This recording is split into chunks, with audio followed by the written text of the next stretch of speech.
you if I could, how would you feel if I could use some of what you mentioned last meeting? If I made a short clip on that, Yeah, sure. yeah, I just don't remember anymore what you okay, said, but yeah, of course. yeah, it was very lucid. I think it would be very helpful for some people. Yeah, Yeah, it made me feel very good.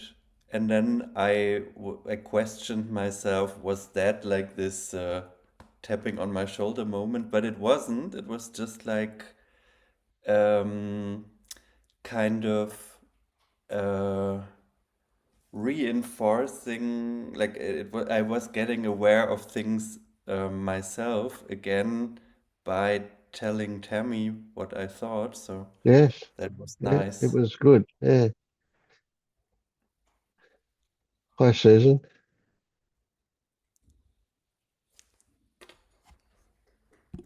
You're muted. I can't hear you.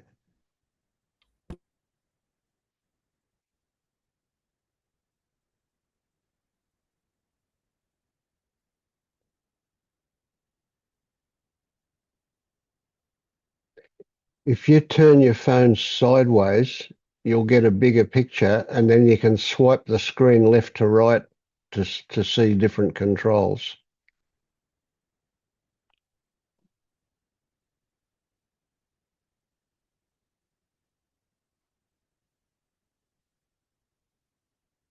Somewhere you'll see a little speaker with a line through it, probably down the bottom right, bottom left from on my screen.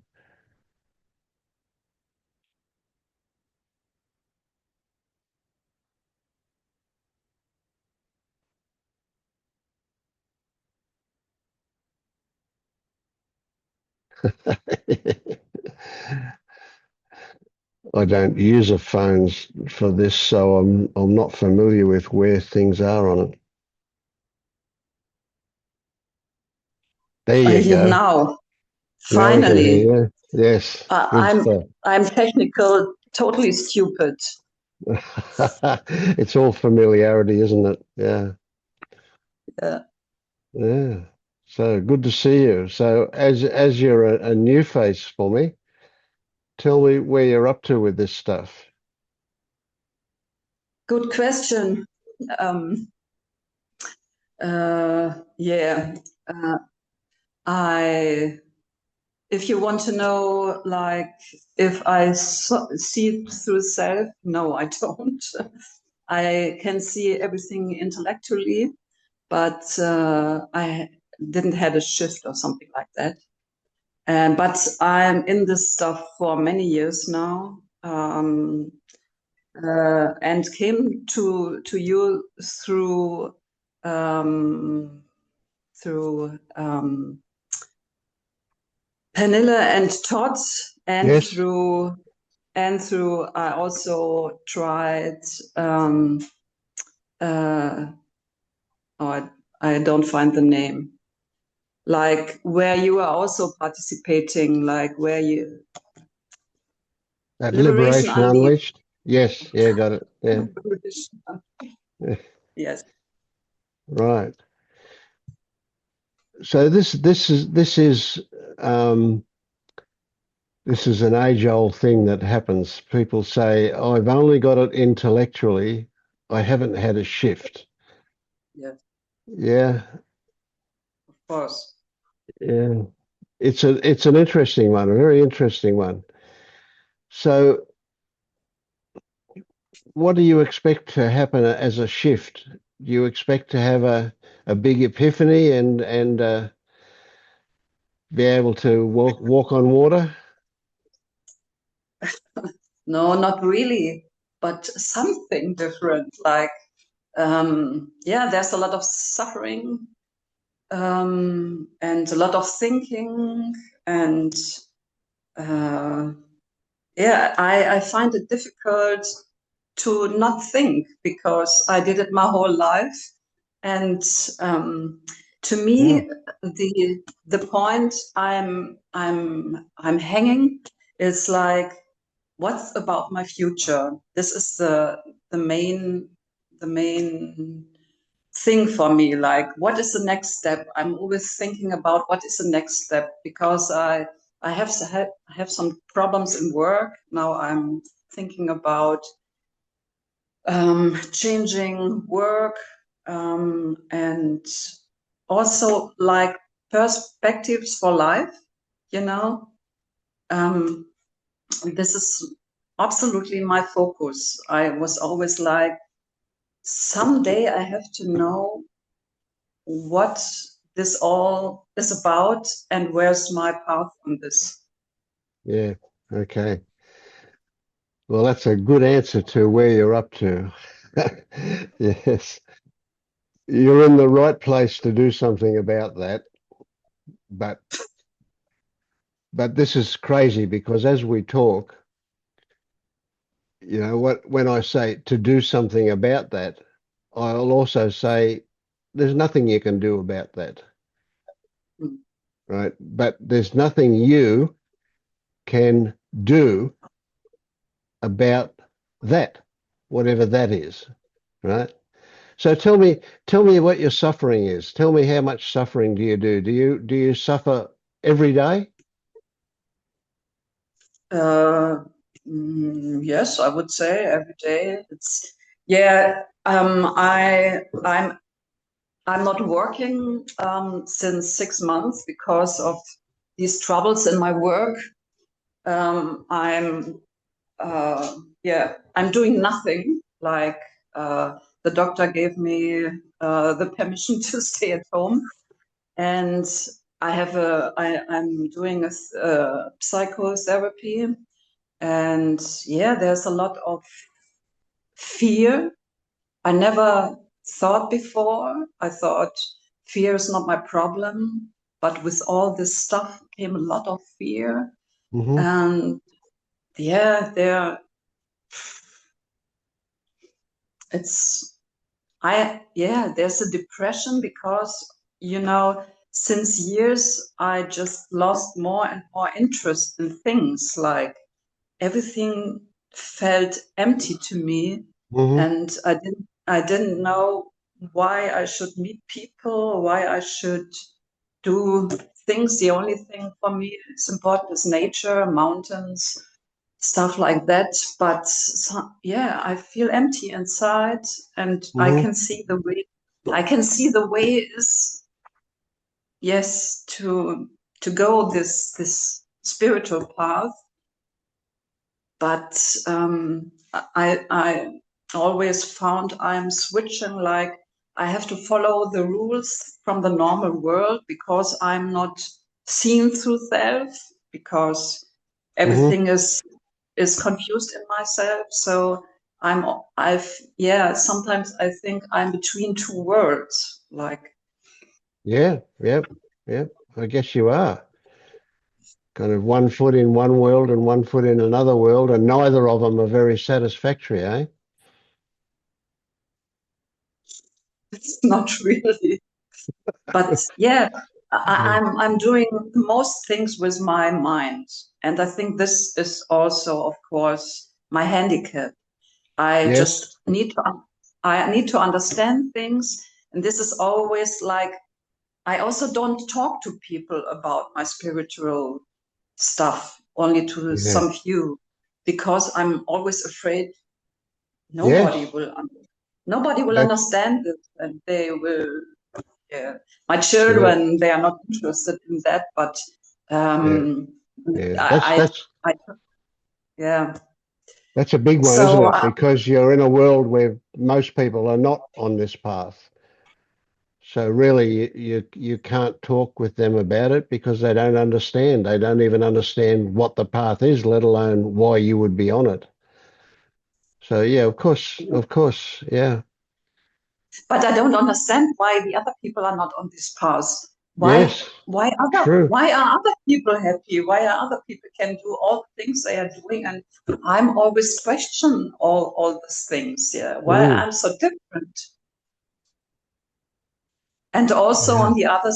on the other side, I see a lot of YouTube channels, non-duality, a lot of people following this. So there must be a lot of people on the other side who are also on the path. Yes. Well, there are these Yes. days, aren't there? But they're spread around. So none of your neighbours, none of your friends No, are no, them. Yeah.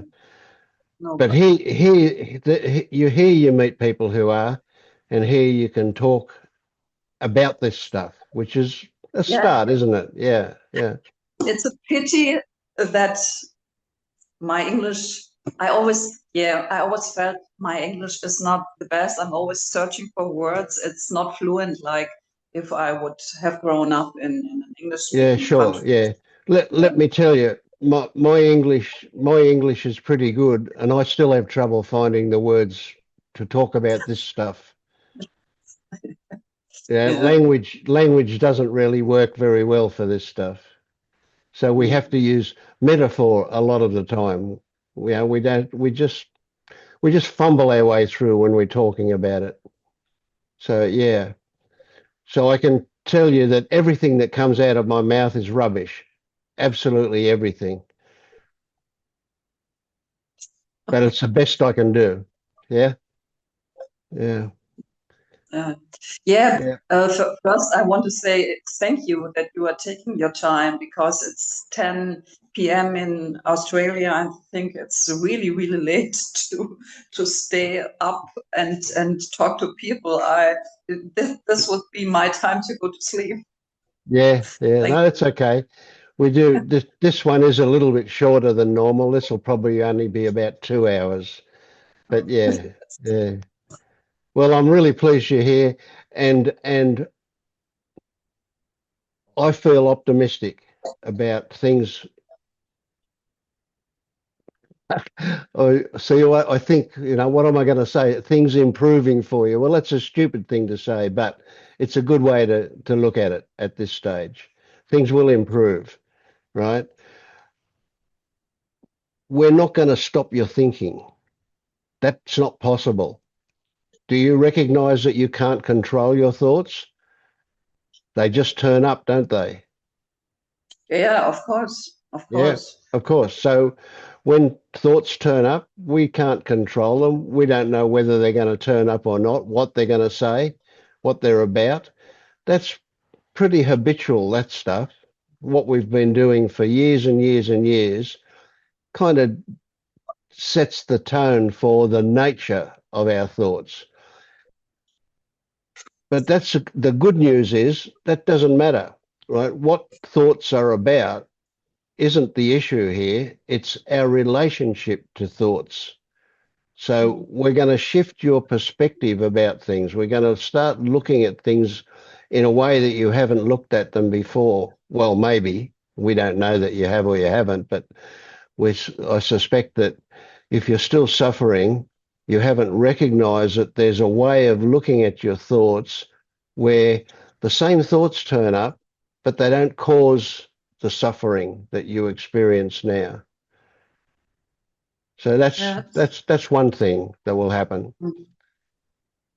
The same feelings will turn up, but again, you'll have a different relationship to them, a different way of seeing them, and therefore they won't cause the suffering that they do now. And so it's really not about what's here. It's not about the world. It's not about your thoughts. It's not about your feelings. It's all about the way the stories that add meaning to them. That's really what it's about. And so that's where we'll find the focus will be. Yeah. And so we've got people from at different stupid words again, different stages of on this journey here. Right, so everybody's involved, and you included. So if this is a really informal meeting, we're not worried about rules. If you've got something to say, just jump in and say it. You don't have to ask permission to talk. You can come late and go early. That's fine too. You don't have to say good day and goodbye. Just turn up and just go whenever you feel like it. Yeah. Okay. Um, Thank you. politeness rules aren't I give no value to politeness now. I'd much rather authenticity and spontaneity than politeness. Yes, Yeah. that's great. Yes. But Yeah. maybe you can say one question because I'm really stuck on this about future plans. I understand no control, but I really don't know how to make decisions Yes. Yeah. like I get that. Yeah. like like job things or yeah, Yes. whatever. Yeah. Okay. So uh, one of the things that pops up here as we talk is that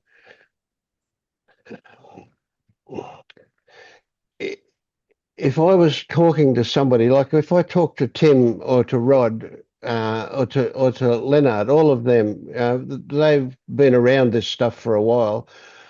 I can assume that they know certain things that I know, right? And they see things in a certain way that I see things. Although, of course, it's their own version of it.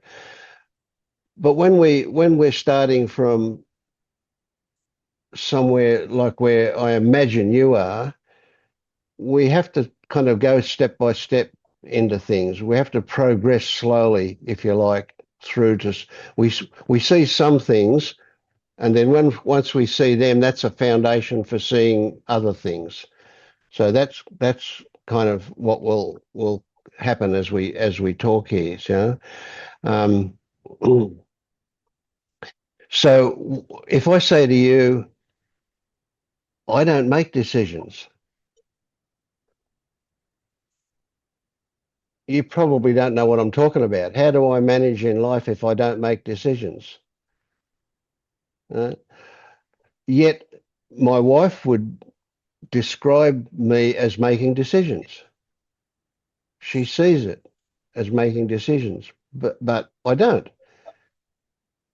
She says, "Do you want a cup of coffee?" And I say yes. She takes that That's as easy. me. She takes that as me making a decision to have a cup of coffee. But life made that decision for me when she offered me one. So life made But the decision for me, not me. but if Now, it's a big decision like just moving to another place with yeah, because I'm also always thinking about leaving the city and going into a yeah, smaller place where I don't know anybody. So this is always it's the point in my head, how can I make decisions then? And I just heard your the video from 2 weeks before where you talked to a woman about not not having control and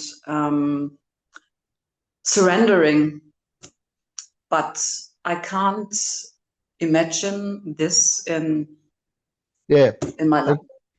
I, I get that. I get that. So what that this is something. One of the things. Oh, excuse me. One of the things that what we want to happen here is for you to discover things, right? I can't. There's no point in me just telling you stuff, because that's just a story, and you might agree or not agree or whatever. What we need you to do is to discover, and the things that we talk about, we hope that that will help you to recognize, to discover certain things. Moving to another place or not moving sounds like a big decision, but it's It's exactly the same process as deciding to have a cup of coffee. really, It is, yes. Now, that might sound crazy, yeah. Um,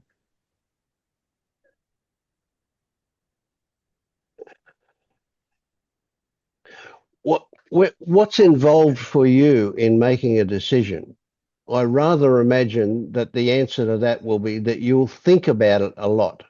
You'll weigh up the pros and the cons. You'll go, yes, it'll be good in this way, it'll be not so good in that way, and so. And I imagine that what you end up with is just being totally confused. Yes, and I think the main part is I'm trying not to do things where fear pops up. So I'm doing nothing because Yes, mostly yeah, with everything, fear pops up. So moving to another place is like, oh, then I'm going to be alone, and yes. yeah, everything will be difficult, and Okay, everywhere where, yeah, so here goes. That's a good place for us to jump in, right? Can you recognize that they are stories about possibilities? They're not, there's nothing actual in them. They are just stories about what might happen, yes, right? of course, I could tell you a story that if you move, you might discover that your next door neighbor is also on this path and you become really, really good friends and you can talk about this and you just get lost in feeling wonderful love and companionship and everything for right. And that's also a story. Now we don't know whether your story is any better than my story, but they're both just stories, aren't they? yes, See, so when I make a decision, I don't think about that kind of stuff, although it does happen in the background, and it only will come to the foreground if it touches a likelihood or something. So there's a special tone that might turn up where my thoughts will say, take notice of this. It could be valuable. It's like planning stuff. So thoughts are useful for planning, right? yeah, But thoughts are like an undisciplined child. They run off doing their own thing all the time, don't they? yes, Right? So what yeah, we want, yeah, yeah, go on, maybe. maybe maybe it's I was thinking about maybe it's only losing fear, yeah, getting rid Yeah, of yeah. fear. Then Okay, yes. All freedom right. freedom will be there. Okay, so that Yeah, brings us to another point that's really valuable, right? Now, a lot of this is going to be, maybe it'll touch you and maybe it'll make a difference. Maybe you'll discover something, or maybe we'll need to go around it again and again in different ways, whatever. That's fine. Fear is telling you something, right? Now, feeling fear,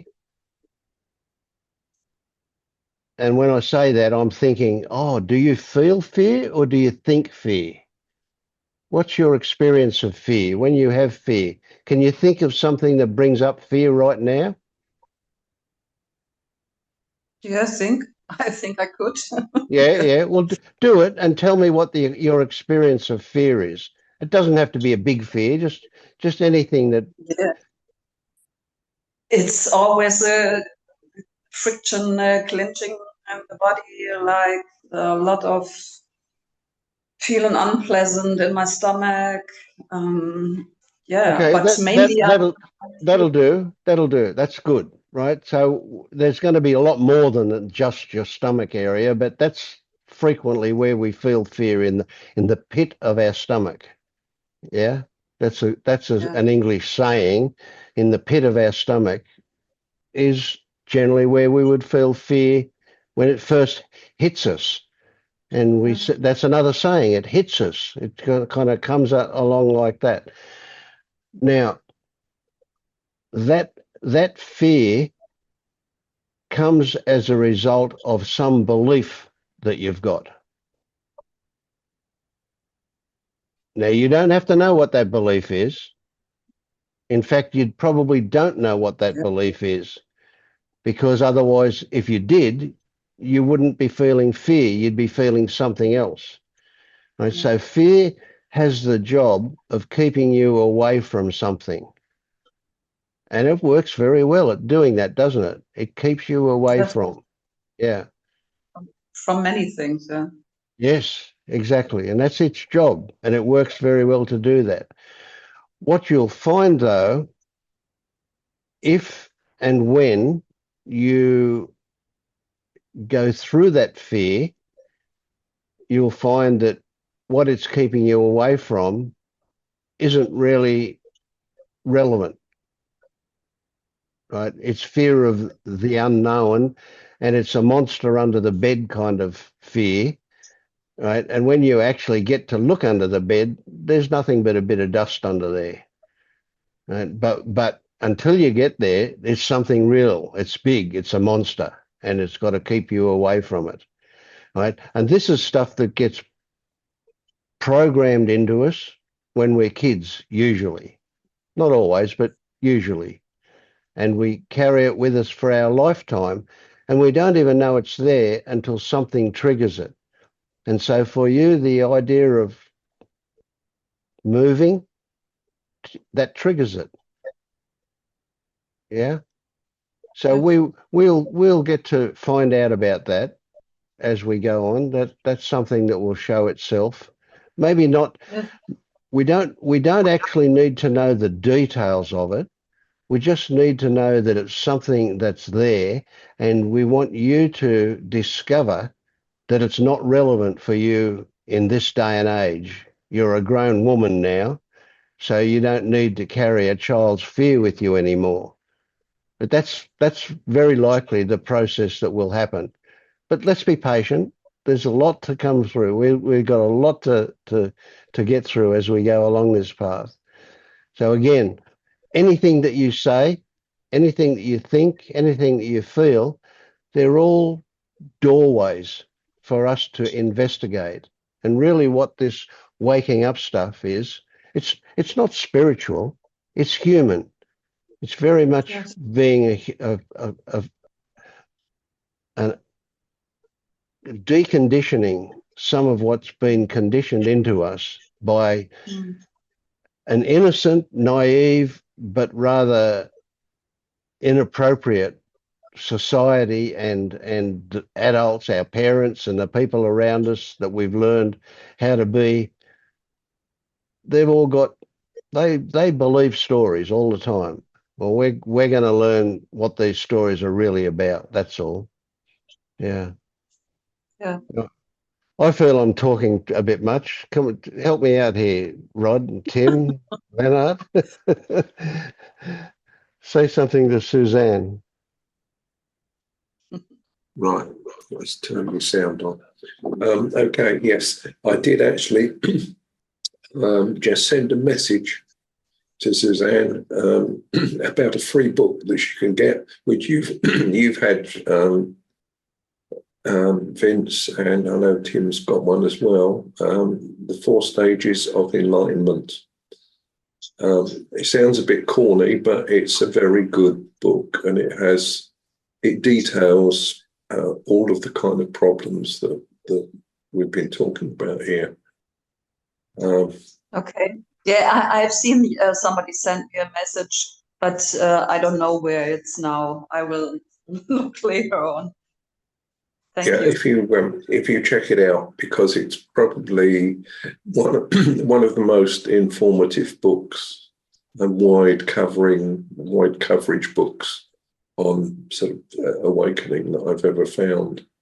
In fact, although I've been on the journey for many, many years, I'm finding things on there that I've missed, and I'm working on there's a couple of chapters on concepts. I haven't really done a lot of work on those, but interestingly enough, the sort of awakening experience mainly consists in realizing that some concept you had wasn't true. Anyway, there's some nice exercises in there for how to get around some of those problems. Okay. Thanks, Rod. Okay. While we're talking about resources, if you give me your email address, you could pop that in the chat if you could know how to do that, or if you've watched the video, you've probably got my email address. Will you there? I use Substack as a mail out, but I put a story and a song on Substack with exercises to do every day, and that could be a good resource for you as well. So Okay. yeah, I didn't have a look at Substack. I just only get you emails from with your stories. yeah, This. okay, yeah, yeah. So reply to one of those emails, and I'll add you to the list. That's easy to do. Yeah, Ah, okay. Yeah, great. Thanks. Yeah, I just wanted to say that I'm quite familiar with this mind that is always going like, what comes next? And in my past, I've been traveling a lot, but when I reached to a place, I was already thinking about the next place to Yes. go, or Oh, um, I had a relationship after searching for it really like quite a while. And when I finally was in a relationship, I thought, oh, but it was actually nicer to be single. Or, yeah, I also moved to places, but then I found like, yeah, but actually life over there is everyday life as well. You know, it doesn't really change so much. Maybe in the beginning it's a bit more thrilling, but afterwards it becomes like just everyday life. So I kind of also lost interest in those things, and I think this is quite usual because you just see through the illusion of this, the things that come next, they don't promise you so much anymore because you already experienced that this is not the case, or not, it's nothing that would last. Maybe in the beginning it can be interesting, but it doesn't really last. But this is not to say that you should not travel or not have a relationship or not move to a different place, but maybe, yeah, it could also happen to me, but not out of this searching for life being better in the end, you know? Like, I know this is not going to happen. And yeah. then sometimes also sometimes it happens to me that I remember moments of my life, and at that stage of my life, I was searching and thinking, it's not enough, and yeah, I need more of this or that. But when I remember those moments, I'm totally clear about this moment having been complete.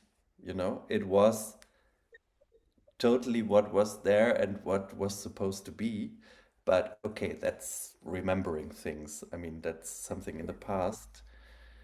Um, Yeah, but I think this kind thing of losing interest is, I mean, I don't know, I can't speak for the other people here, but I think this is quite, this is more or less what everybody experienced, right? At some point. yeah, I mean, not lose curiosity, but to lose this belief in the promise that the next thing that I need to get or achieve gives us. Mm. yeah. There's an old saying that's really relevant. Wherever you go, there you are. And so one of the things that Lennart's talking about is that you will stop looking at circumstances outside of you as the cause of what you're feeling. It's not at all about where you are or what's happening.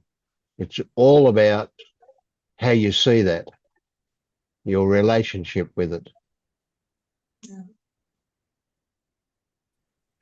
Yeah, sometimes Can I I? can see that. Yeah, sorry. No, go. Don't be sorry. You go. Hi, Stefan. I was thinking about, I suppose, most of what you were saying about just not knowing what to do and feeling, did you say empty or just not motivated, Yeah, not knowing both. what to do next, Both. planning, Yeah, all that. yes. Yeah, that's something that in a kind of cyclic way I've experienced for quite a few years, and or had. There are still little knocks on the door sometimes, but what used to happen to me is that comparison was a really big thing. Everyone else had a very active, interesting, and busy life, but my interest field anyway was quite narrow relatively. This, whatever this is, almost consumed me like a passion. It kind of drove me. And music, they were the only, well, not the only, they were the main two things that I was interested in, and a few peripheral things. And so it was hardly surprising, like others have said, that, and you actually said this, that there were very few people, maybe online some, but they were in forums, and that's another story, who I met who were even near being on the same wavelength as me. Not that I was in some elevated state of a wavelength with a frequency that was higher than theirs. In fact, to fit in, I used to join groups that were kind of a close approximation just to belong. You know, I just felt kind of really on the periphery of things. But over time, this is the key thing I think Vince has mentioned. One of the main things has been for me, and I think everyone, the meaning that we give things. The meaning and this and that this thing really means something about me. This concept describes me. This belief describes me. And once one begins to see through that, it becomes ridiculous. And therefore, it kind of chips away at, I guess we'll use the word layers, of the conditioning that is just, again, stories, tapping away with these stories, trying desperately to convince us of the truth of a fiction, of a bunch of lies, really made up nonsense. So I'm going to copy Vince and say I'm optimistic because I was really entrenched. I was really entrenched in this. Poor me. I'm not saying you're doing it, poor me. I was. I'm so, they don't understand. I'm into this stuff and they're not. And that's the other thing. I mean, if the way forward with the world, if you want to put it in that way, is some kind of joining rather than us and them, how deluded and, well, arrogant I was to think that, And so now I used to, I'll finish in a second. I went through a period of not being able to make small talk with people because I thought I didn't think it was beneath me. I hope. I'm laughing because there may be an element of truth in them. But because I was actually, this is it. I realized just now I was judging them.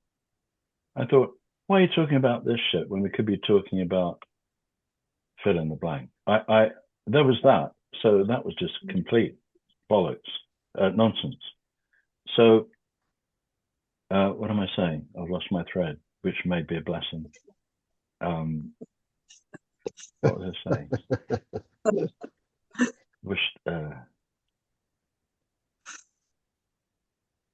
Yeah, I don't think I need to say anything else. But yeah, the optimistic thing. Yeah, I was really entrenched with it, and I get echoes of it, like, but they don't bite. That's not an echo doesn't bite. It's a mixed kind of metaphor, but they don't hit whatever. There's a slight up, and then that. I don't sit all day thinking, oh no, I think, Yeah. oh, okay. Usually, 99, well, yeah, 90% of the time. Yeah. Anyway, that's all I've got to say for now. Yeah. Thanks, Tim. It That's will good. be okay. Yeah.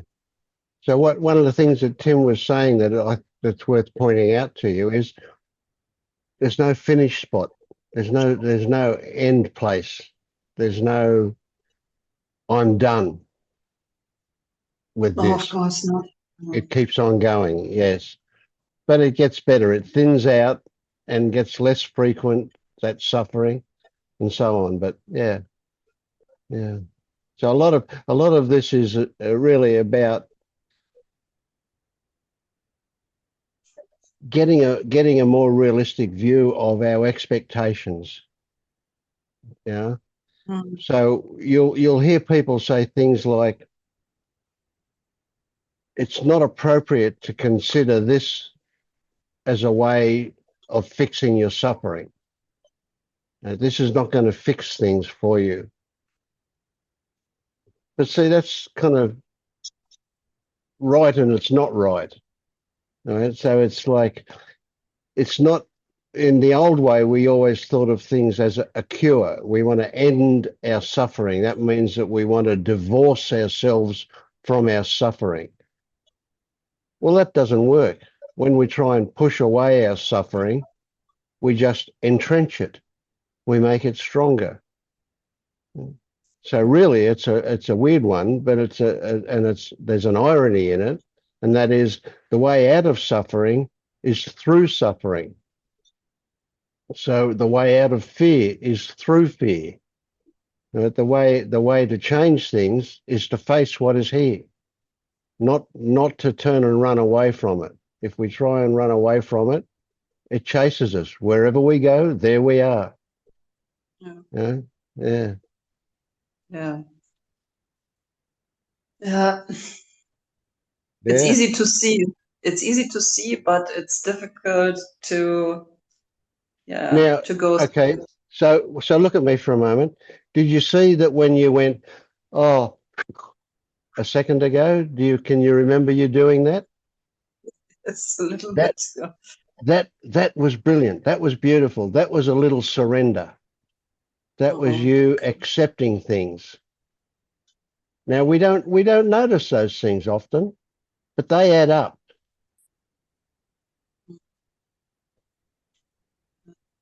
Yeah. Thank you. Yeah, great. Thank you. Yeah. So Jeremy, you Um, kind of come in a little late, but Susanna's here for the first time, and um, she's been through Liberation Unleashed and been with Pernilla and Todd, and comes here saying, "Well, I've got it intellectually, but I haven't had a shift."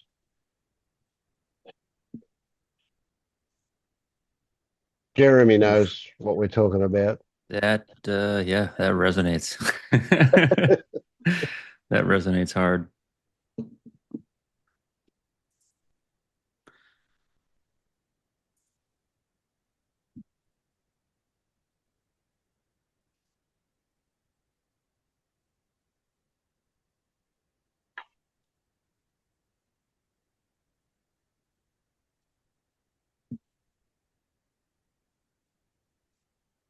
So as you're new to the group, what I want to say is a few things, like just like I mentioned about it being informal and so on. We fall into silence sometimes, and that's really an interesting place to be. You watch your thoughts go crazy when there's silence. Uh, but it's an opportunity to enjoy the silence. It's an opportunity for things to sort themselves out in your head. It's an opportunity to talk if you want to talk, or to ask a question if you've got a question, right? Be relaxed about it. It's fine. Yeah. Yeah. Yeah.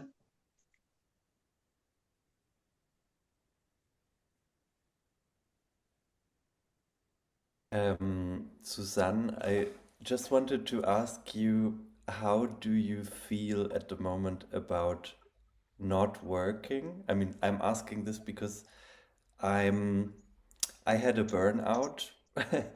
Yeah. I'm not working for, I don't know, 5 months or so. And I also went through various stages of feeling about that. But how do you feel about that at the moment? Yeah, it's going up and down, but yeah, I think mm, there's a lot of shame, yeah, because all of the things that happen in work, not that I made a mistake, but what happened to me and um, my helplessness, and also, yeah, in the moment it's more like, I work as a social worker, and I've done this now for, I don't know, 30 years or something. And I'm at a company for addicted persons. And I did this for more than 10 years. But now, not because of my clients, but because of the organizations, I'm a little bit like, mm, I thought about leaving the whole stuff and was thinking about what else can I do. But at least this is what I learned, and this is where I can make my money. Everything else would be like getting less paid, and I'm living in Munich, expensive town, so it's not easy. But yeah, the point of shame was a big thing for me. First time that I recognized it so much. But then I also found out that there was my whole life a lot of shame.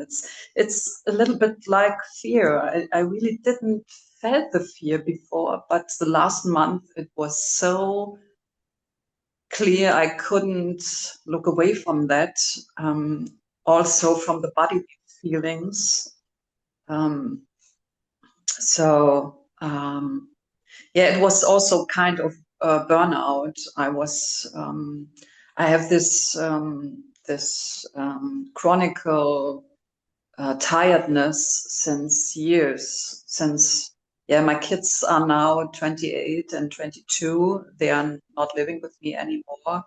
But through this, I just work the whole time, and I have, since I'm in my teenage years, I have sleeping problems. So I was always without energy, like felt without energy. And I wished the most time my children should grow up so that I have more space for me. But now I'm thinking about I couldn't really. Mm, I when they were young. Now I'm looking for the younger children, and I think I wasn't able to enjoy that time because I was always out of energy. Mm, that's And a big one. So, I just Suzanne, did there you not go. I did not understand yet. I mean, you were talking about shame, but to whom is this shame directed? Is it to yourself or to your patients or to your colleagues or no, it's it's like my, yeah, yeah, what is it? It's like everybody's going to work and I'm laying in bed. It's like I was always a doer, like I couldn't stay still. And um, it's like I don't want the neighbors to find out that I'm at home the whole time and not going to work.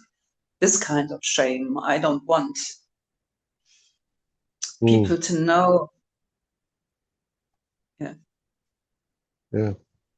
and do you think you are in control of what other people think about you in general? No, of course not. But of course, I know all that things, but there are so many things I know, and Yeah, yeah, yet they're still there. Yeah, yeah. It's always I'm going from one trap into the other. I yeah, I don't should speak bad to myself, but I do it the whole time. mm. Um, I don't know if that has anything to do with it. Maybe it's just another story, but as you might hear, I'm also from Germany. Yeah, And I mean, yeah, it might be the same everywhere, but especially in Germany, sometimes I think that this working mentality, like this, you should not be, you go to work, and you even go to work when you are sick, like sometimes when I was really ill and I went to the doctor, I still felt bad because I thought that I was faking it or something. And yeah, then like this, many people are so identified with their job that if you don't, yeah, fulfill your tasks, it's like you are not worth anything. And this is just like, yeah, um, where does it come from?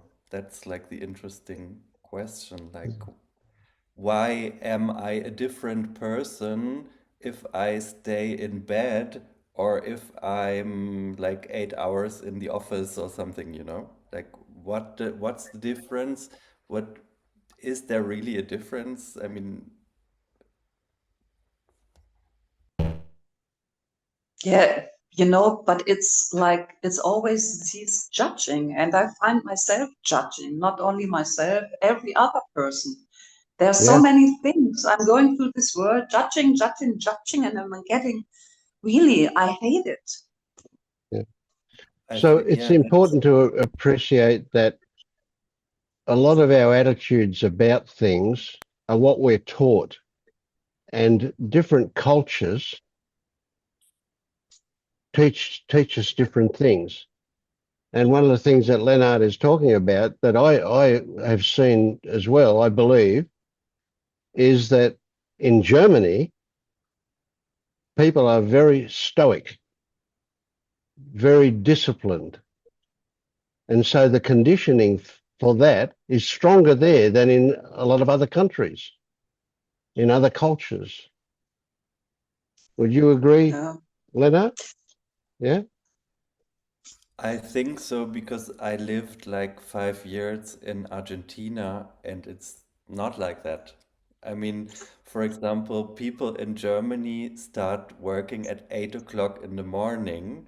If you told like some people from Argentina to start working at 8 o'clock, they would say like, no way. Yeah. So do you get that you have been conditioned, brainwashed, if you like, trained to see things the way you see things. You've been Yeah, I taught. can imagine. My parents, they were children when the war was, so this was a time when the everything has to build up again. So there was a Yeah, lot of work. Everybody was working.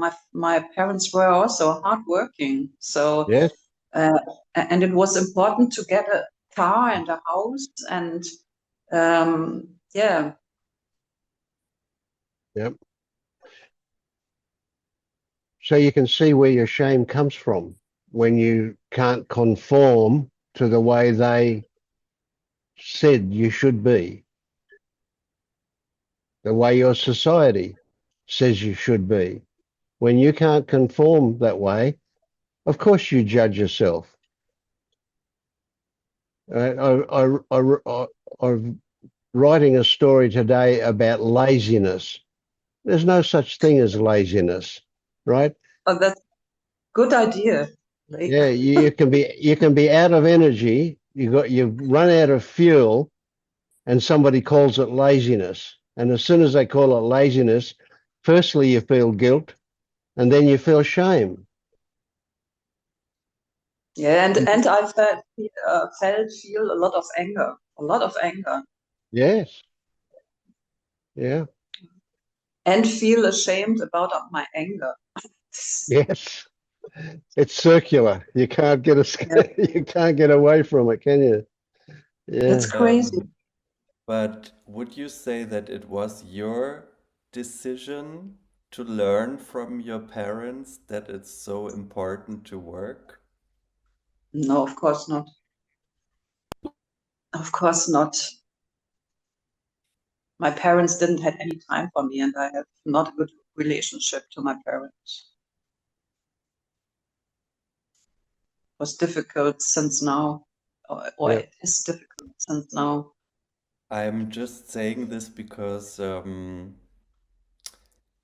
I mean, sometimes it happens that, for example, you feel ashamed for something, and then on top you blame yourself for feeling ashamed, you know? And Yeah. It goes round and around. So can you get that when you were young and naive and innocent, and your parents were teaching you by example as well as by words that this is the way you should be, and then you go to school as a beginner at school, as you have kindergarten in Germany, right? Yes, And then I the think. other yeah, Yeah, the other kids are telling you how you should be, but they're not telling you from themselves. They're just passing on to you what their parents have taught them. So you can see how this gets continued. And of course, without realizing it, you teach the same thing to your kids. It just gets yeah, passed on generation to generation to generation. It changes a little, but essentially it just keeps on going. Yeah. And the yeah. point that This was the. Leonard made was you didn't choose this. Yeah. Sorry, you were going to say something. Yeah, there's a lot of things in my head, but this was, as you're saying, I give that to my kids. This is always a vulnerable point for me because this was my main wish. Not sorry. Yeah. Notice yourself trying to stop that crying, that let it go, let it out. It's fine here. I cry all the time. You can cry. You're allowed to. Yeah.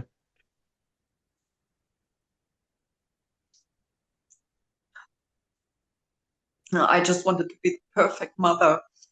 Yeah, of course. Of course. And you probably did do it differently than your parents did.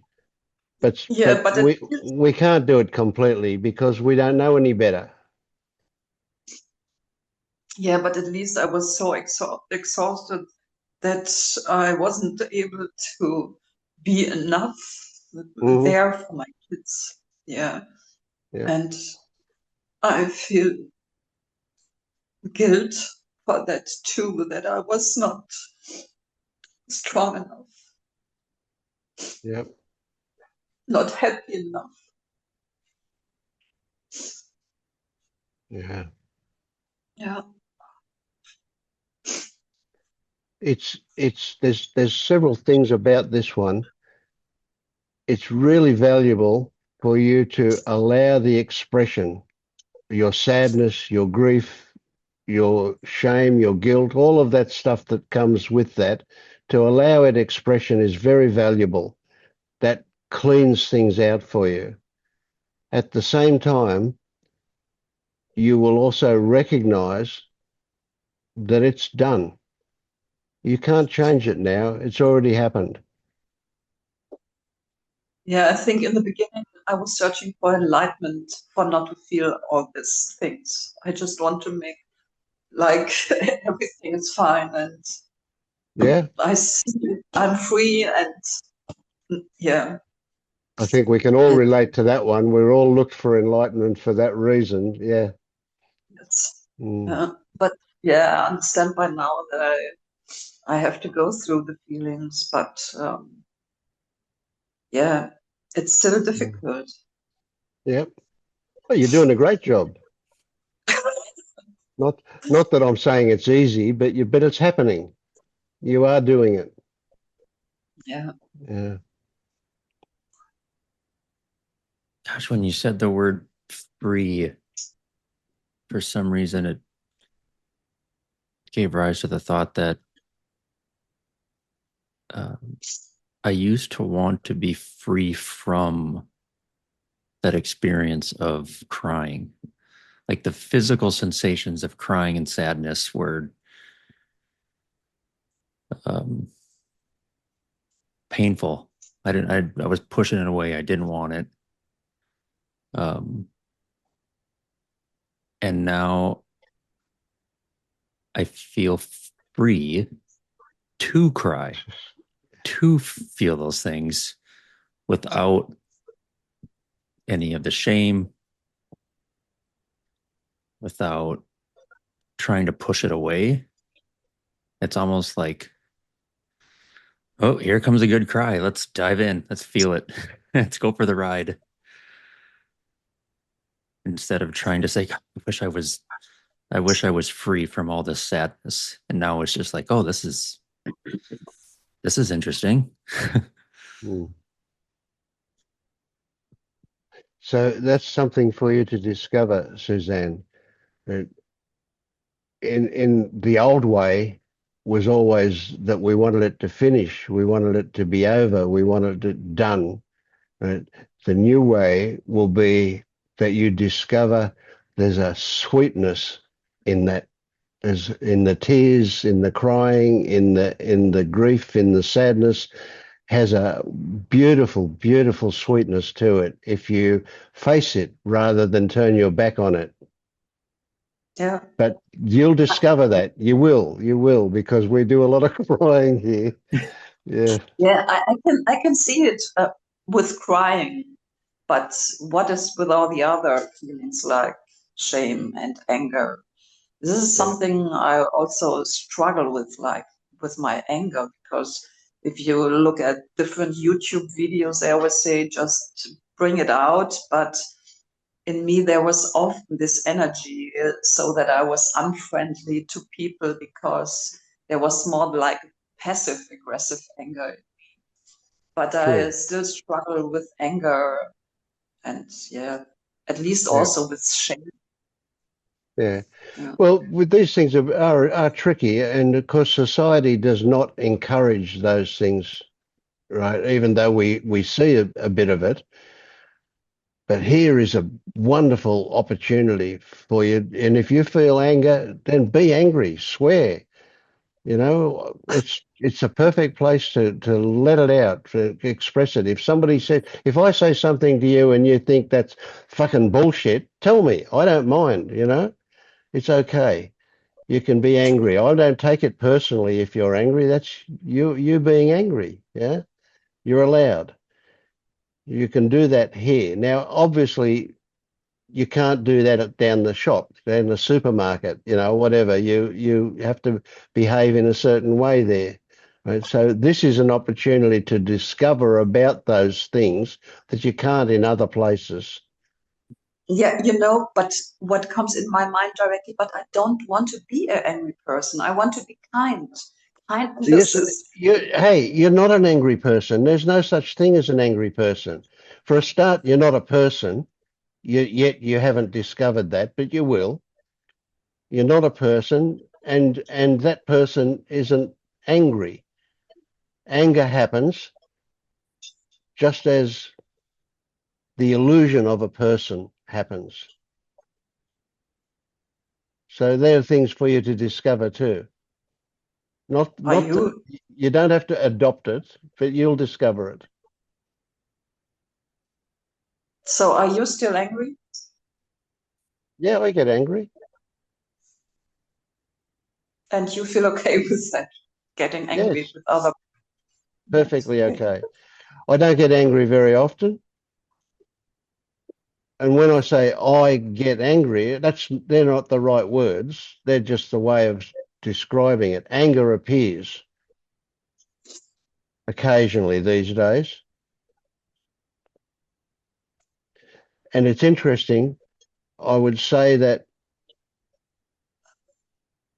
in the old way of describing it, I would say my wife gets me angry. In the new way of saying it, I would say she triggers anger in me. My anger gets triggered by her. I rarely get angry at anything or anybody other than my wife. And that only happens occasionally these days. Used to be every day, several times a day, once upon a time.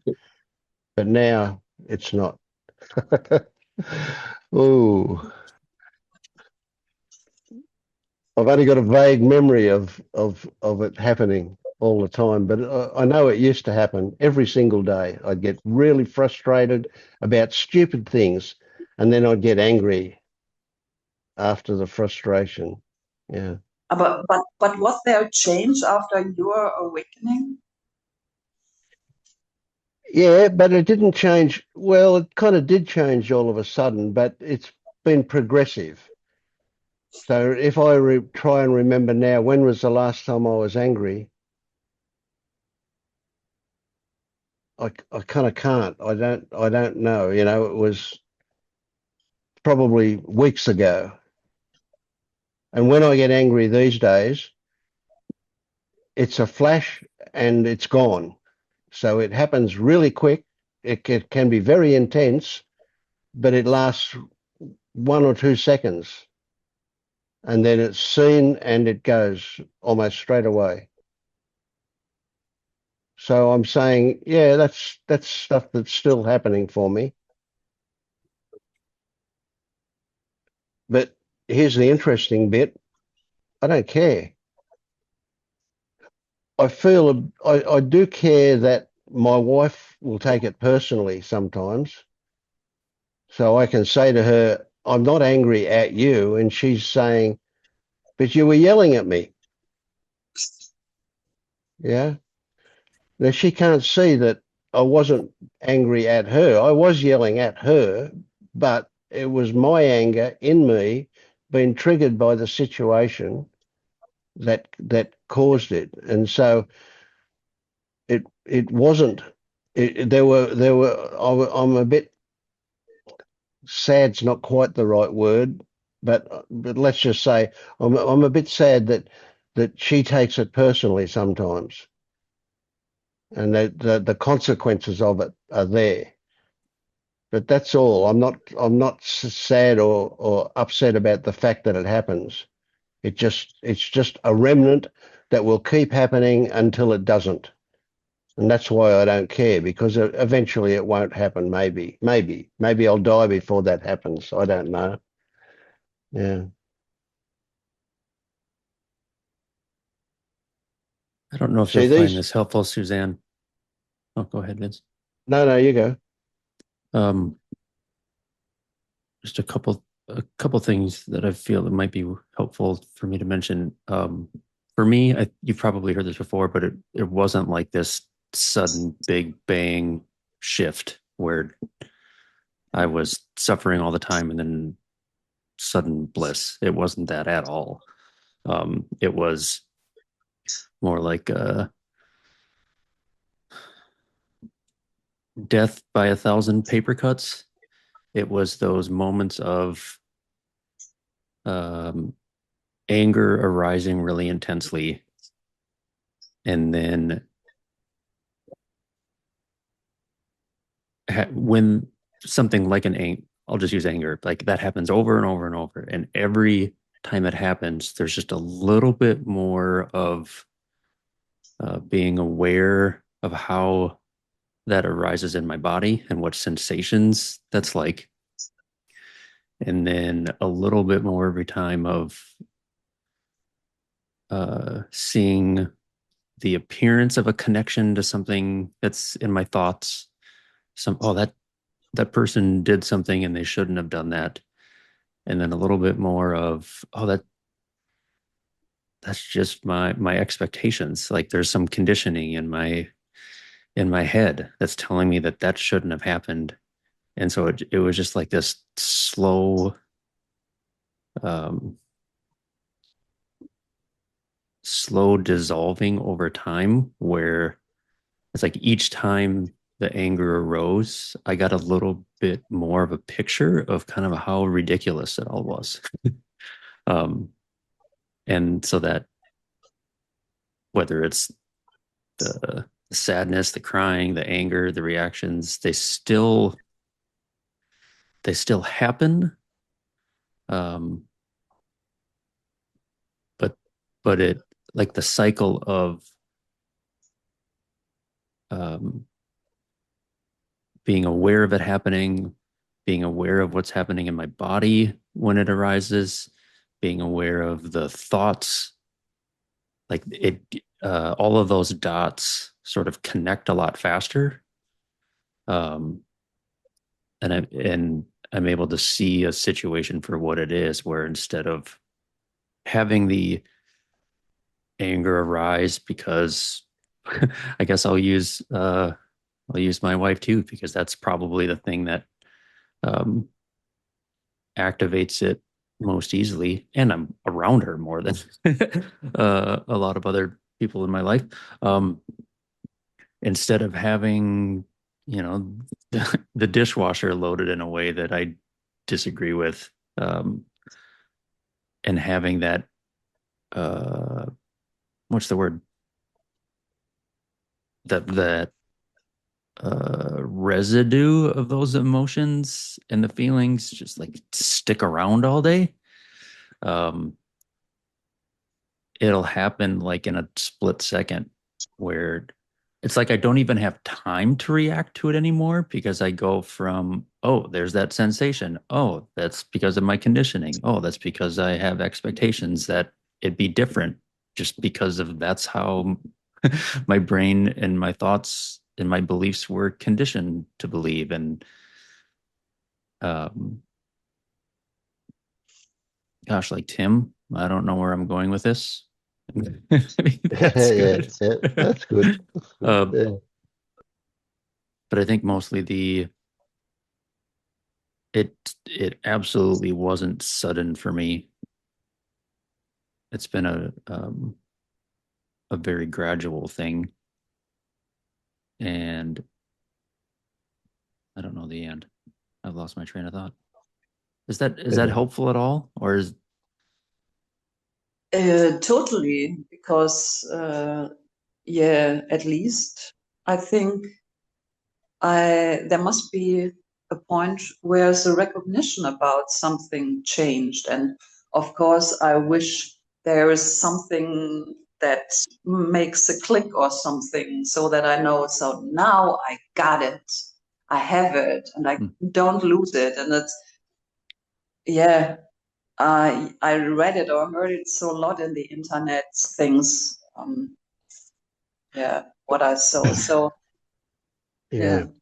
Listen, I've I got a did the story about the internet stuff, and that's thing. What you're going to find on the internet a lot is people telling the story of their initial shift. And so you can easily get the impression that that's what waking up is. What you don't get is what follows that, what comes Mhm. afterwards, the doubt that turns up, right? The the delay as their nervous system catches up with what they now know in their head. That Mhm. takes time. There's integration, right? So Yes. you got to be very careful about picking up expectations from watching YouTube Yeah. videos or reading books and so on, right? So Mhm. this is really what this is all about, very, very much so, is all about what's happening for you now, not stories about what's happening, but what is actually going on in your body.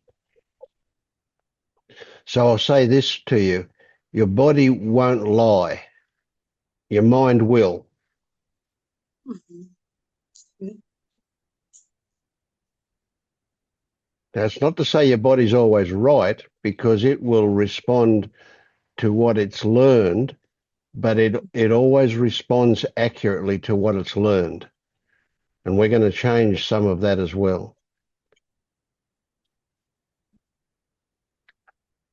So from what Jeremy was saying, it's important or valuable for you to recognize that any little glimpse that you have, any little new understanding, any discovery or recognition that you have, even as small as it might be, is very valuable for you, and they will add up into something bigger. And you may never get a great big shift that says, "Oh, this is it." Oh, right. That's only some people get that, and even then, they have to integrate it. So slow and steady is often better because it's a more solid foundation. Yeah, but it sounds easier to have one shift Yeah, and not yeah, always to, yeah, like you said, Jeremy, like looking at every emotion comes up and like have a look. Oh, I know this, and just this sounds like work. It sounds like a lot of work. And the other way sounds easier, like it makes yeah, click and then I'm fine. yeah. Well, that's a dream, that one. Yeah. Yes. And what you just said then is worth me. I respond. So I just respond to things. And one of the things I want to respond to is, if you'll find that you're working at it, you're going down the wrong path. You're not going to get there by working. Again, that's very much a part of all Western culture, but particularly German culture, is you have to work at it. You have to earn it. You have to Yes. you have to put effort into it. Well, that's wrong for this stuff. If you're putting effort into it, what you're doing is you're generating resistance and creating a wall that you've got to climb over, and you just can't, it's heading in the wrong direction altogether. We need to allow things to happen. And how do you make yourself allow? You can't. It's an oxymoron. So you have to discover allowing. So don't worry about making sense of these things. Just file them away, and one day that thought will pop up when circumstances are showing you that it's relevant or it's accurate. You'll go, oh, okay, that's what allowing is. Huh. Not just because of the conversation, but partly, but also because circumstances will show you.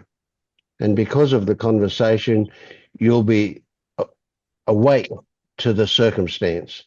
You'll be able to recognize in the circumstance that, oh, allowing happened. Mm. One of the biggest obstacles that we have is the compulsion to do, to work at, to put effort into earning some result. And that just doesn't work. But that's the way we're all trained. And if we don't do that, we're lazy. That's good. That's Yeah, and there's a feeling of helplessness when I can't do anything. It feels better to do anything. yeah. Yeah. But when we appear to be doing something, we're not actually doing it. Did you know, have you come across the the psychological study that showed they put people in an MRI machine and watched their brain working, and then asked them to make decisions to press a red and a green button, and the person watching the machine, watching their brain, knew what they were going to do before they knew what they were going to do. Right? The reality is that you will have an impulse to do something that's decided by your brain, and it takes into account all of your current circumstances, everything that comes in through your 5 physical senses, and everything that it knows from your experience. It does a calculation and all of that, and it decides, and then it notifies you. And it notifies you in the form of a thought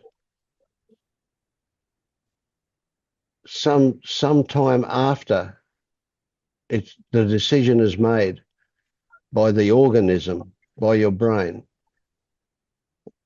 And the problem is that we've been brought up to believe that our thought comes first and then the impulse comes second, and that the thought controls the impulse. But it's the other way around in reality. Yes. Can I add something here? Sure, of course. Yeah, listening to Suzanne there, and she mentioned that she works as a social worker. Do you have to sort of like deal with individual people and their problems, Suzanne? Can you say it again? Yes, you said earlier that you work as a social worker. Yes. And now, in that work, do you have to deal with people's problems? Of course. Yeah. So you have like a stream of people coming to you with all kinds of problems about their family, their housing, their finances, and everything else. Is that the case? Is that the case? Yes. Okay. So, do you think that you may have sort of gone into agreement about the reality of some of these problems?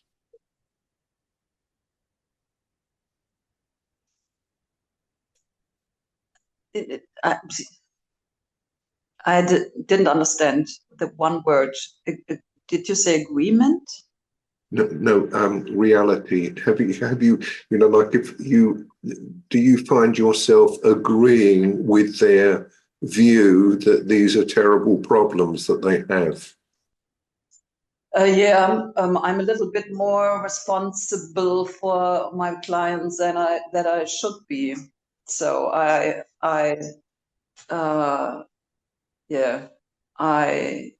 sometimes are really too much into the living of my clients and looking for my own boundaries. Okay, yeah. The reason why I'm asking, because I ran into some kind of problem like that myself. I was in Scientology for many years, and when I left it, I did find it quite difficult to escape from some of the concepts that I ran into in Scientology, and they were still ruling my life, although I'd come to the conclusion that Scientology didn't really have anything more to help me in any way. So I left, but in a sense, I didn't leave. It was still with me, in the fact that I had agreed with quite a lot of the concepts and ideas and ways of doing things that one was taught in Scientology. And I think that can happen in more or less any kind of activity that you do, And I'm wondering if something like that might have happened to you, if you're still sort of like treating yourself as a problem, as a social problem. Could that be the case? Yeah, I think there's a reason that I choose to be a social worker, of course, because, yeah, I think it was like I was also in my family the one who was looking for the problems, like the kind of, in Germany you say Parentifizierung, like I had more responsibility in the family than my parents.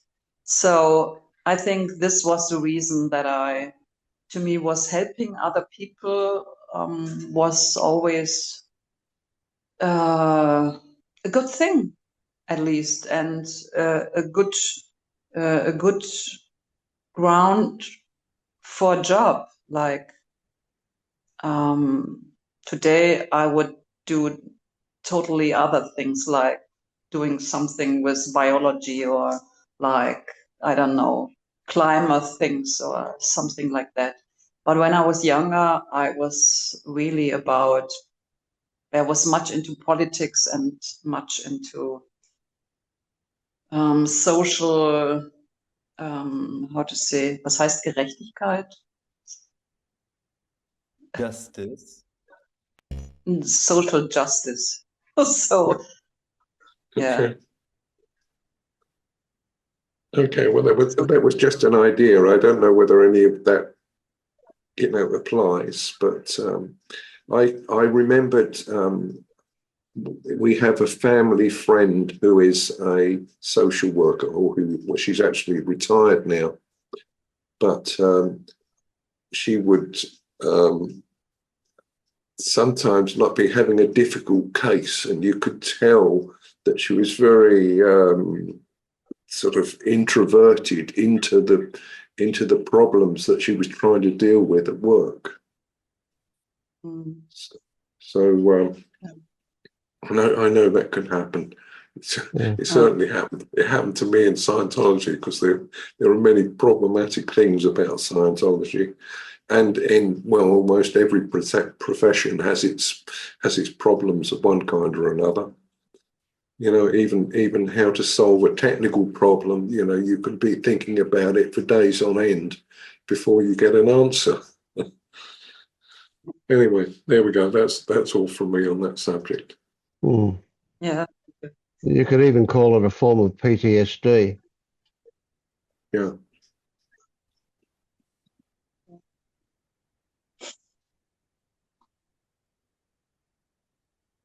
And did I hear you say, Suzanne, that you were working with addiction?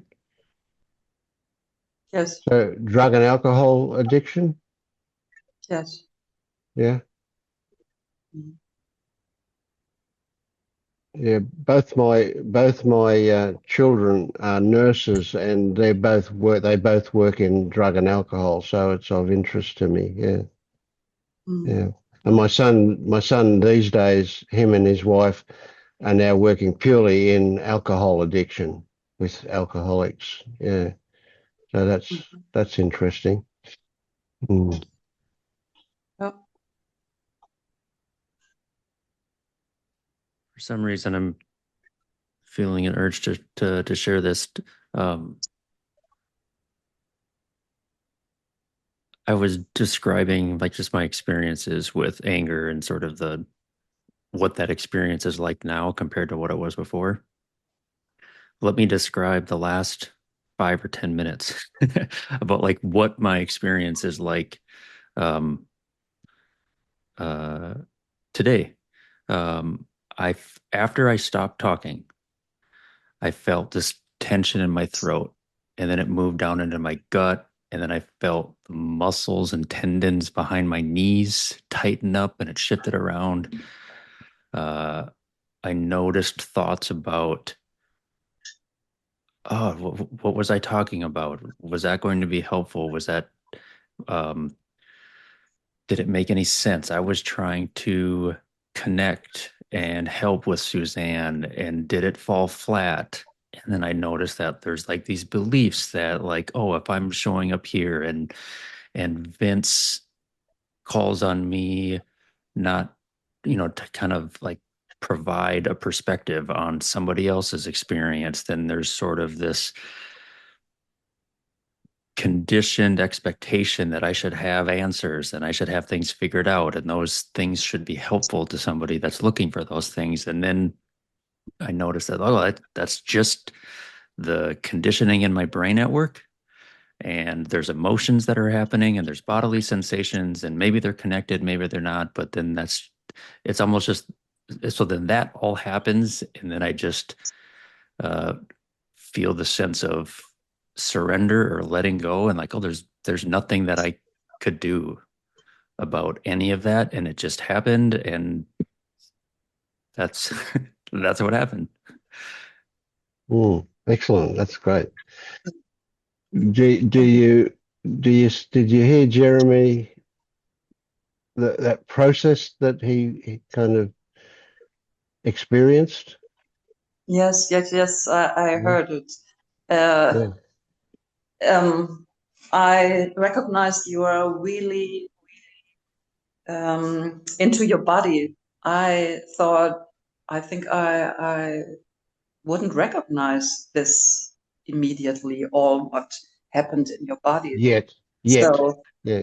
so this was really, sometimes I feel like I'm a little bit more numb to my physical, not in everything, but sometimes I wish I could feel more from this emotion, like you have such a good description what happened. Yeah. Yeah, it was So do you get that what you just described is the way, yes, I won't say most, but a lot of people are like that. This is very, very much something that will change for you as we put a different value on what happens in our body. Like I said earlier, your body doesn't lie. It will be very authentic and very spontaneous, except that we don't we've numbed ourselves. We live in our head. Here's where all the yes, work goes on, not in our body. But your body is your tell. Your body will reveal what's going on for you. And so you will learn just by listening to Jeremy, and by as we talk here, and we will refocus you onto your body. You will learn to recognize what your body does. yeah. I was thinking about, can I do something about? Yeah. Yeah. And recognize that you laughing about that is brilliant, absolutely brilliant, right? Because Yeah, because there's a there's word a doing. It's yes, typical, and always when you doing. laugh, that says you've had made a discovery. Now, laughing happens after a discovery all the time. Yeah, but Yes, in me was the energy, like, what can I do to get yes, to yeah, it? yeah. One of my favorite I don't know, sayings that is now maybe forever stuck in my head is there's I don't know if um, the saying exists in your countries. I imagine there's something like this in Germany, which is like, don't just sit there, do something. I know this very well from my parents. If you Flip it have around. nothing to do, just grab you something and clean up. Right. I don't know Yeah. where I heard this, but it was, don't just do something, sit there. Say it again, And please. instead of don't just sit there, do something, say to yourself, uh, don't just do something, sit there. It's basically like, instead of doing being the default behavior that humans should have, uh, sitting and doing nothing is okay. More And than once I, okay. Yeah, yeah, right, productive. not more than Yes. okay. Yeah. Like, yeah, it's Yeah. okay to just sit. It's okay to sit and not say anything. It's okay to sit and not do anything.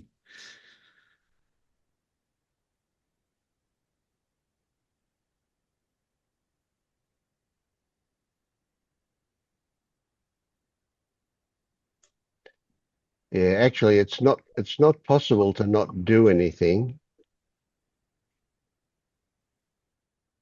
but doing happens rather than you doing it. And sitting in silence is where discoveries will happen. Realizations will occur. And the crazy thing with this stuff is no matter what thoughts turn up, no matter what feelings turn up, no matter what happens, what the circumstances are, every one of them is an opportunity. It's a portal, a doorway into recognizing something. And really what we're about is recognizing details about what goes on for us. So I'll say to you something like this. A feeling is a sensation with stories attached to it.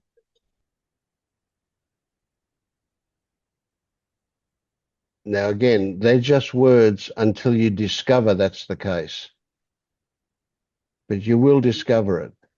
So why it seems so clear about what Jeremy's description was that he was describing sensations, not feelings. He then added what would make it into a feeling when he recognized the stories that were attached to those sensations.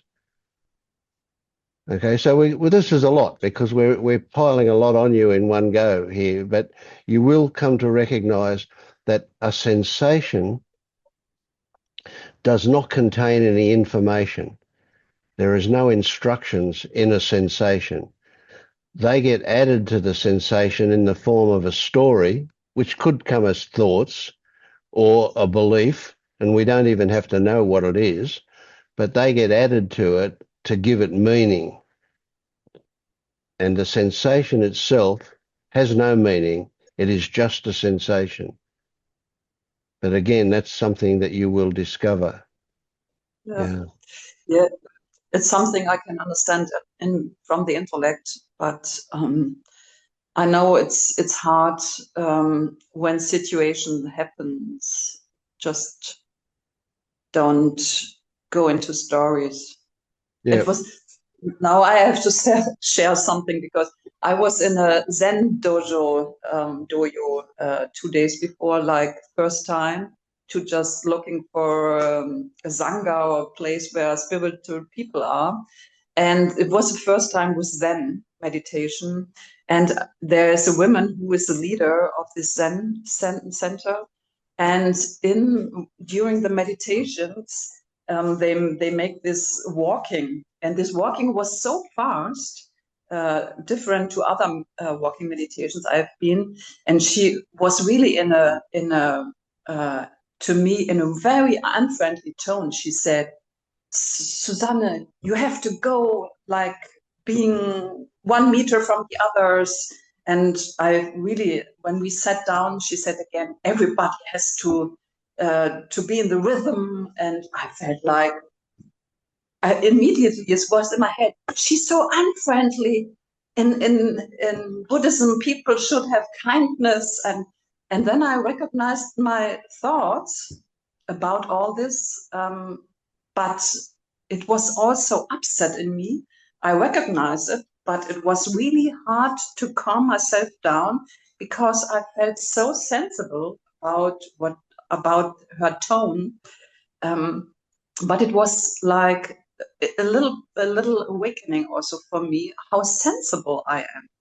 Yeah, how sensible. Beautiful, yes. And do you now appreciate the value of that little awakening, of that recognition? Yeah, That's yeah. great. Yeah. Of course.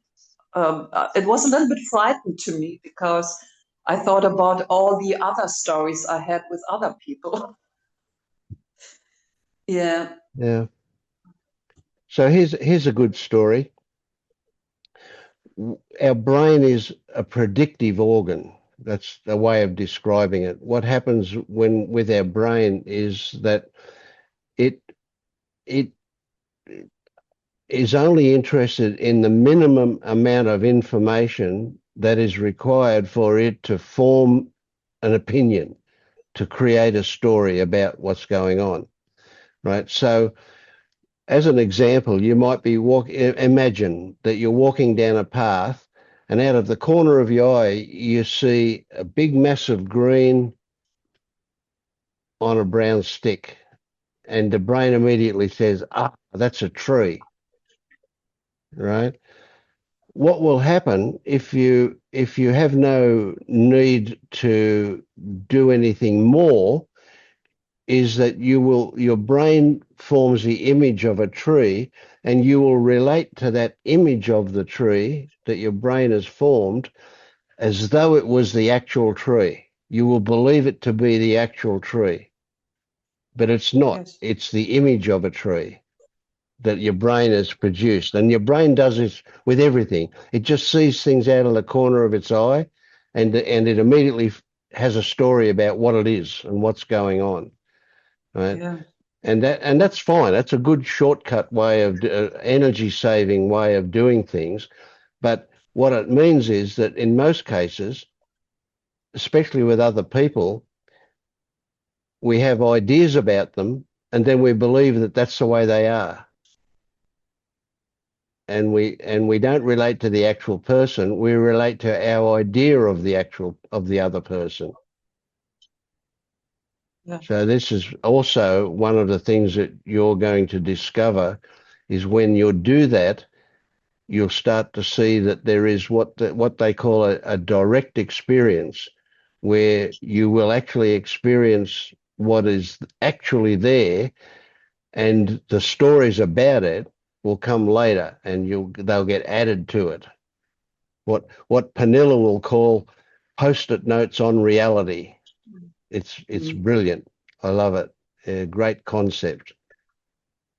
So a lot of this stuff is about not stopping the stories. They can be handy.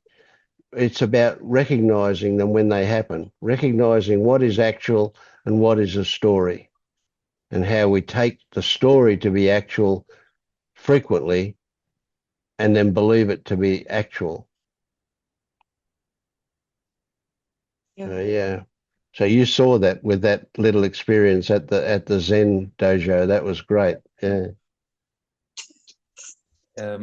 Talking about Zen, I mean, I also go to a Zen group here, and I'm not a Buddhist. I don't take everything so seriously.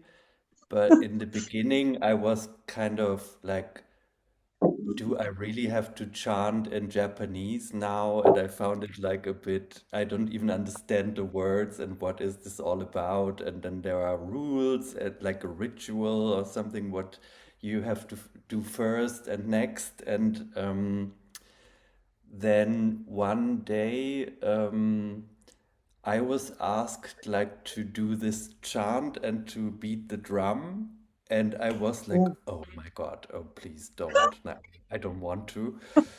And then they told me, okay, we do the meditation, and when you hear this Japanese word, you have to stand up and yeah, like bow there. And then I was like, during the whole meditation, I was like, oh my God, in 20 minutes I have to do, what was it that I had to do first? And then I noticed I was really like, oh, and if I do a mistake, and then like it's like if I don't chant correctly or hit the drum correctly or something, and then in the end, it was kind of okay, but it made me realize that I had like this shame thing, within a group.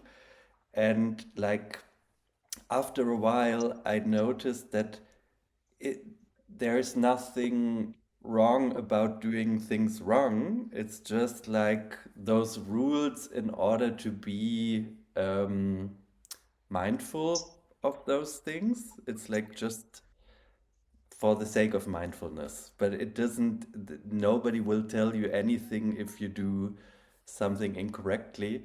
But it was interesting because then the next time, like after a while, I had to do it again and I did it totally wrong, but I didn't feel any shame because I felt like, well, it's already gone. It was just the moment.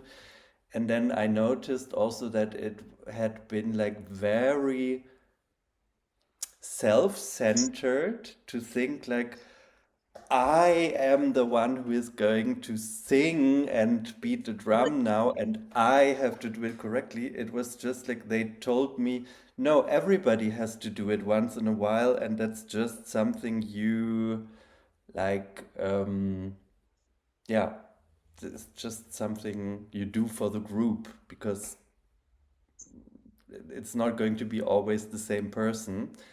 And that was quite interesting for me because I yeah, I don't really like those kind of things. I still find myself sitting there sometimes like, please don't ask me to chant and hit the drum. But yeah, And it was I also wonder if interesting. everybody does that. Everybody goes through that. Yeah. Yeah.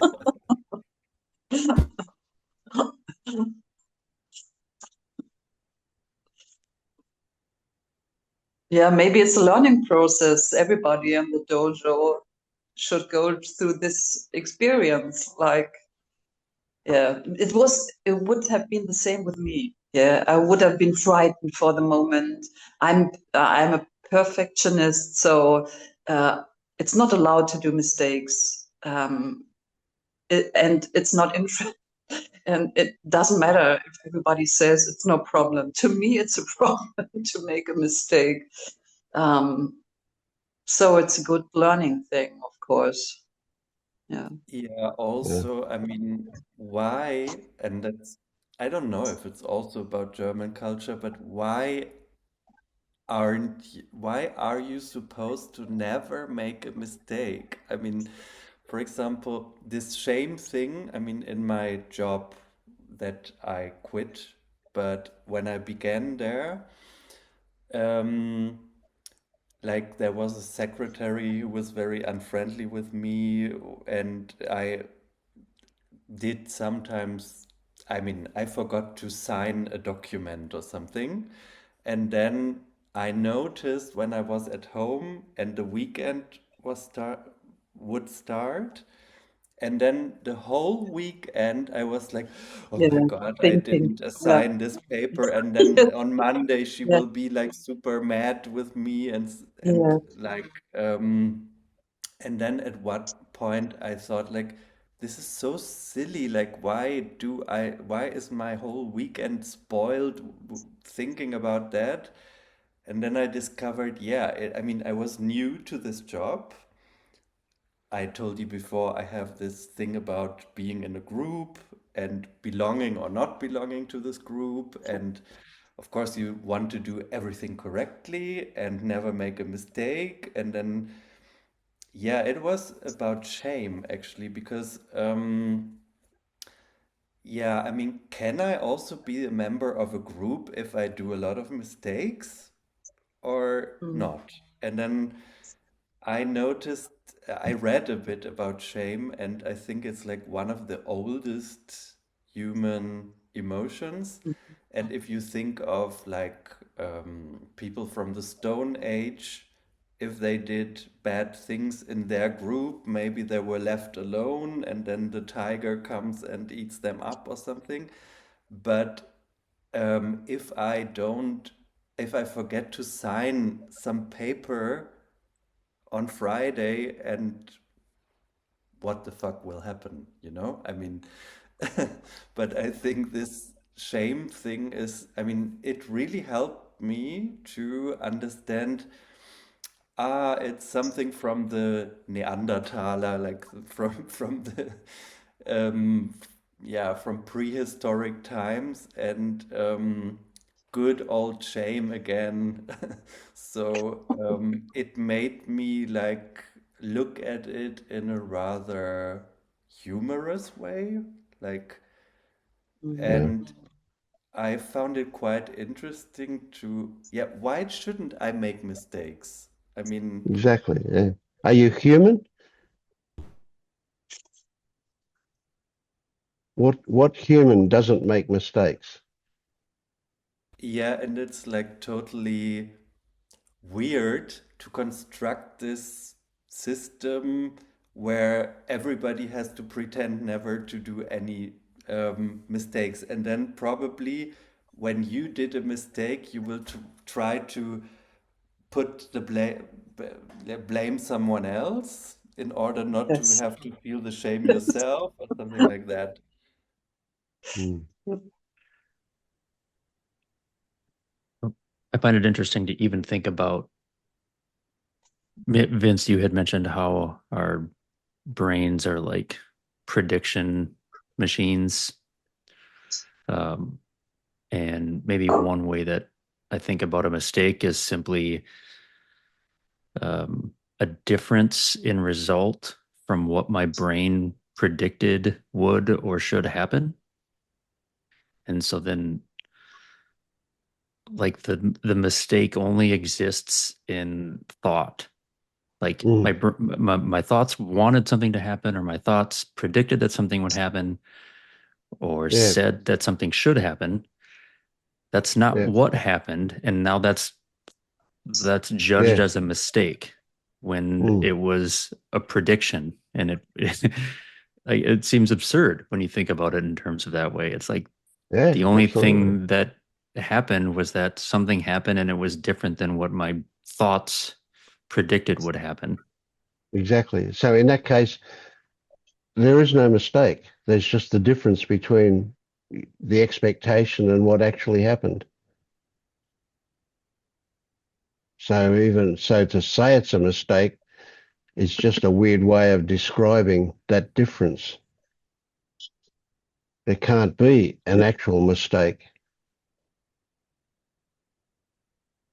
But it's hard when you know that people will criticize you. That, to me, this is the point. If I do a Yeah. mistake here at my home, I don't know. I think it's not a big deal, but things like in work or with other people, the story you told, I probably would get at the weekend in the office and sign it. Like, I would be so afraid that somebody just be harsh or something. And I feel this fear so much, and I can't handle this fear. So I have to do something, and this would be to go to the office and just Yeah. do Try what and fix it. to. Yeah. Yeah. Mm. Suzanne, you had mentioned this tendency to not go into your body and look for the sensations that are arising. Um, Yeah, I'm a little bit one more in my thing, head. one thing that you might find helpful is that, like right now, when you were just describing the fear of how other people will respond, um, if it happens, and or if if you think of it, um, look into your body for like what sensation, at least let me just describe it in terms of what I have done and still do. It's like if I'm worried about how someone is going to respond to a situation, why? Oh, well, I'm going to be embarrassed. The thought of embarrassing as a thought isn't troubling to me. It's like there must be something in my body that's arising that is too uncomfortable for me to actually Mhm. accept. And so it really turned into what physical sensations in my body am I resisting? And I'm pushing away, and I want to prevent that physical sensation from happening because I've told myself that I can't experience it. I don't want to experience it. It's too painful. I need to prevent it. And then when it happens, I need to push it away. once I became more aware of the actual physical sensations of fear or embarrassment or shame, and a lot of this really came from Pernilla. It's like her phrase, "Can I be in a body that is experiencing a knot in my stomach?" And it's like, well, if that's all it is the knot, yeah, it's not a big deal. And then so it's then like everything that I thought was so connected to it, like the stories or the beliefs, it's just like, well, those are just thoughts. That's just my brain at work trying to explain the world. I can deal with a knot in my stomach. Then that's that worry about the future and how people might respond to something slowly dissolved, because it's like, well, if they get upset, that's just their conditioning and their thoughts. And if I observe that, then it's my conditioning and responses just reacting and responding to that. And the only thing that I'm really pushing away and resisting is the physical sensation, which just became silly over time. It's like, well, that's nothing to really be afraid of. Like, what am I worried about? Yeah, that's great. I didn't thought about that, but you're probably right. I'm not in my body. I'm always in my mind. Yeah, and like circling what people say, and I can't stand these thoughts, and this is why I have to do something against it. And the doing would be to go to the office to make, to not more thinking about it. Yeah. But So going in, yeah. yeah. Yeah, I'm finished. So yeah, we're going to wind up now because it's just turned midnight here. But let me put this to you, Suzanne. Next time we meet, and I hope you come again, I want you to ask me about sensations, about how to feel, how to go into the body and experience those sensations, and we'll put a bit of energy and time into looking at that one. There are some great techniques that you can use, and Okay. Jeremy's describing what he does, but he's probably forgetting. I may be wrong here, Jeremy. He's probably forgetting the transition into being able to do that. It's not quite so easy when you don't do it at all, but there are ways, and we'll get into that. So do remember to send me an email, and I'll send you back something, and I'm going to do a story tomorrow. I'm going to go to bed now, and I've got another meeting at 6 a.m. So I'll be up in about 5 hours from now. But I'm going to do a story on shame. That's so that I'm about 10 days ahead of myself with stories at the moment. So in about another 2 weeks, there'll be a story about shame. But if you send me an email, I'll send you that story when I do it as well. So, because that's a really interesting one. Yeah. Okay. Yeah, thank you very much. You're welcome. You're very welcome. I'm so glad you're here. I think this is Thank you. great. Yeah. Yeah. Yeah, So, all this has right, been nice. go away, everybody, so I can go to bed. Thank you both. Good night. Yeah. Good sleep. Thank you all. Yeah, you're welcome. Yeah. Bye. Bye.